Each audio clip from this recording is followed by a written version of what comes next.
Hello, my name is Braydyn Lents, and I am here today covering Lost and Forgotten, the untold story of undiagnosed autism and how adults struggle with it. This is the DraftLit review presentation. Introduction to my topic. Well, for this topic, it was very complex, but purely real for a lot of Americans. But this topic dives into undiagnosed autism under all complexities and be in those who are not diagnosed. It also covers those who are diagnosed who were later not diagnosed. So the vast array of topics and ideals that come from this topic are very vast.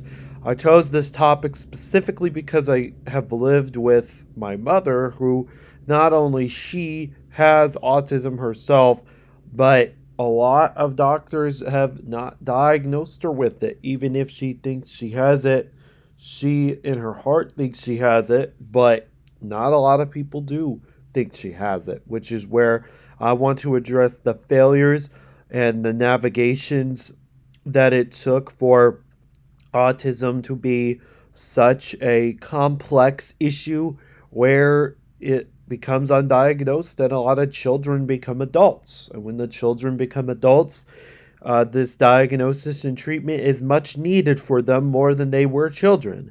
There are varying factors to this, as I'm going to go throughout the presentation talking about.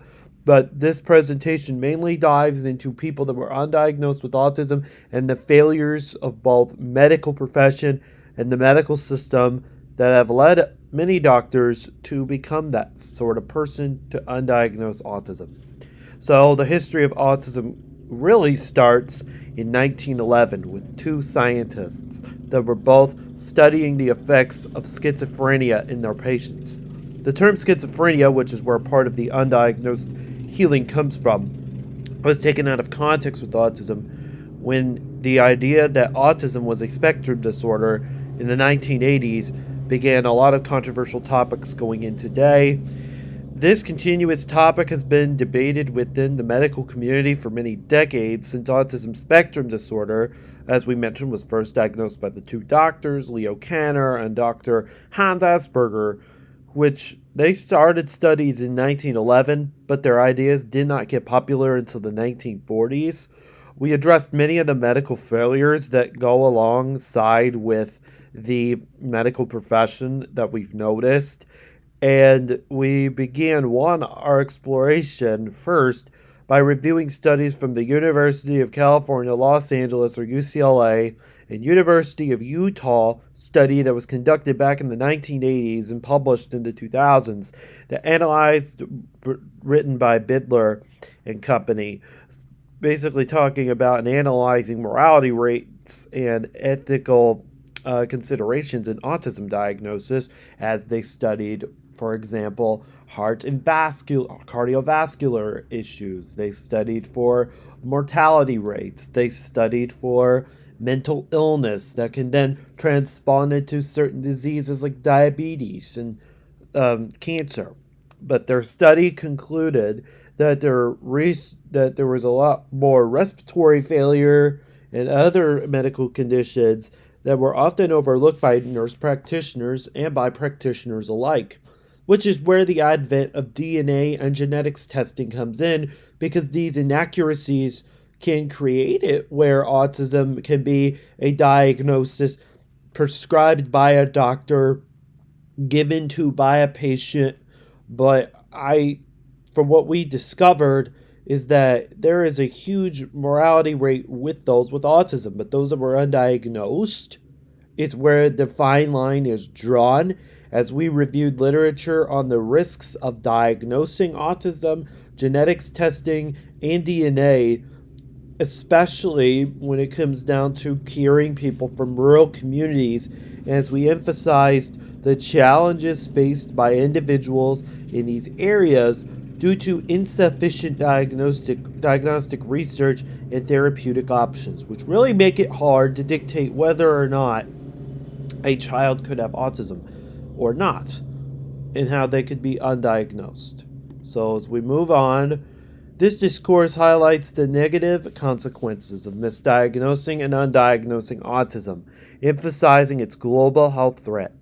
Those who are undiagnosed with autism spectrum disorder due to technological, social, and generational impacts leave out more questions than answers.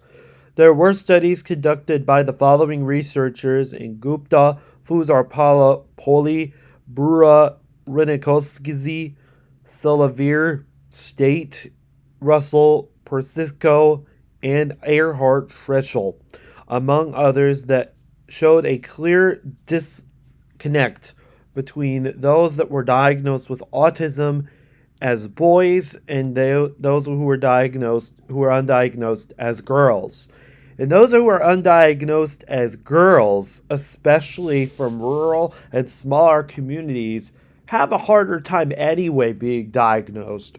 But the big thing that many people could not wrap their heads around in this study is how girls are mistreated so bad. The girls are mistreated so bad, according to this study, that it can impact their social and intellectual lifestyle, making it extremely hard for them to get a job and to get further careers. If they are undiagnosed, it creates more questions than answers, not just on boys, but girls have to struggle with it too.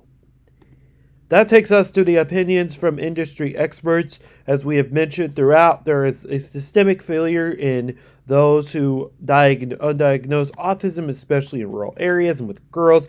The opinions have varied on the issue, especially with how we, as social workers, want to properly diagnose autism in adults. But this has been a debate for many years. As we mentioned earlier, the failure in the eyes of many is technology. But authors such as Gupta, who I mentioned earlier, emphasizes the critical need for substantial advocacy within low-income and underserved communities globally. Similarly, Meredith Goldberg Edelson articulates a compelling argument that society acknowledgement of the reality of sexual abuse experienced by individuals with autism is very essential, because many of those who are have autism are usually victims of sexual assault, which can really blur the lines between whether or not someone does have autism or if someone does not have autism, especially in youth. Going from personal experience, it can be very hard to diagnose autism when somebody has been abused or assaulted in their past, especially by family members and loved ones, because then the line is really disconnected. She warned that failure to recognize this issue that it may lead to confusion among law enforcement and social service professionals, which could be detrimental to the healing process of those who are diagnosed with autism. And finally, there are solutions that people have brought up, and I wanted to list them on here. This solution fosters a lack of trust, which is vital for autistic children as they transition into adulthood, and that was according to Edelson. But in conclusion, autism is a legitimate and multifaceted condition that manifests differently in every individual. However, this shared experience of those on the spectrum render it one of the most disruptive disabilities to navigate.